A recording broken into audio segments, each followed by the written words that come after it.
যুদ্ধবিরতির সময় যত ফুরিয়ে আসছে, উত্তেজনা ততই চরমে উঠছে। একদিকে যুক্তরাষ্ট্রের কড়া হুঁশিয়ারি, অন্যদিকে ইরানের অটল অবস্থান। হুমকির ছায়ায় কোনো ধরনের আলোচনা নয়, মধ্যস্থতার আড়ালে বড় এক কূটনৈতিক সংঘাত যেন আরও জটিল রূপ নিচ্ছে, যেখানে যে কোনো মুহূর্তে পরিস্থিতি ঘুরে যেতে পারে। ইরান স্পষ্ট জানিয়ে দিয়েছে, হুমকির ছায়ায় তারা কোনো আলোচনায় বসবে না।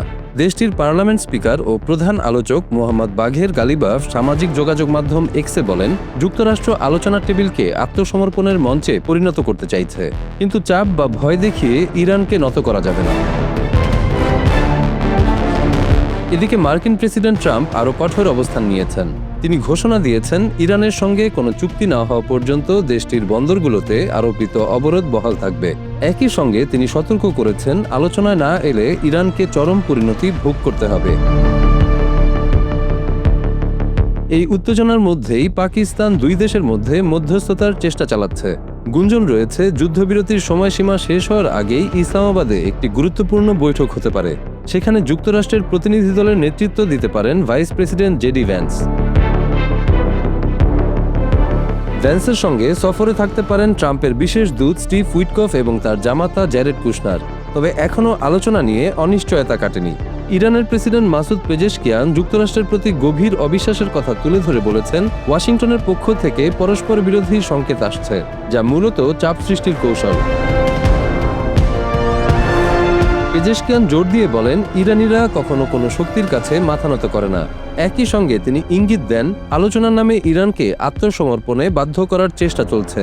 তবে ইরানের এক জ্যেষ্ঠ কর্মকর্তা রয়টার্সকে জানিয়েছেন, সম্ভাব্য আলোচনায় অংশ নেওয়ার বিষয়টি তারা ইতিবাচকভাবে বিবেচনা করছে। এদিকে গালিবাফ আবারও কঠোর বার্তা দিয়ে বলেছেন, হুমকি চলতে থাকলে কোনো আলোচনা হবে না। তিনি দাবি করেন, প্রয়োজনে যুদ্ধক্ষেত্রে নতুন চমক দেখানোর জন্য ইরান প্রস্তুত। তার অভিযোগ, ট্রাম্প হয় নতুন যুদ্ধের অজুহাত খুঁজছেন, নয়তো আলোচনাকে একতরফা শর্তে ঠেলে দিতে চাইছেন।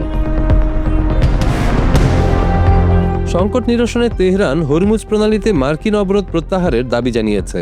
তবে ট্রাম্প সাফ জানিয়ে দিয়েছেন, ইরানকে কখনোই পারমাণবিক অস্ত্র তৈরি করতে দেওয়া হবে না, যদিও তিনি সরাসরি ইরানি নেতাদের সঙ্গে বৈঠকের আগ্রহ প্রকাশ করেছেন। যুদ্ধের এই টানটান পরিস্থিতিতে সময় যেন দ্রুত ফুরিয়ে যাচ্ছে।